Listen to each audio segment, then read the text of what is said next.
Luto na siya. So, ito na ang aking pansit canton.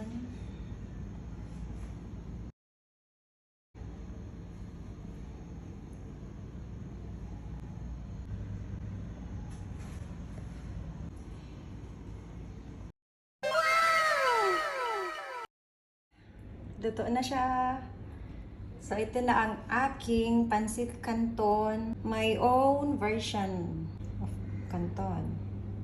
Ayan. Kasi ayoko magkarne. Hindi ako vegetarian, guys. Pero, umiiwas ako sa karne ngayon. So, pwede naman yung mushrooms lang, 'di ba? Ayan na yung mushrooms na king oyster mushroom na sobrang laki. Ayan. Taran! My favorite, kahit anong klaseng pansit, pansit canton, pansit gisado, bihon. Paborito ko yan.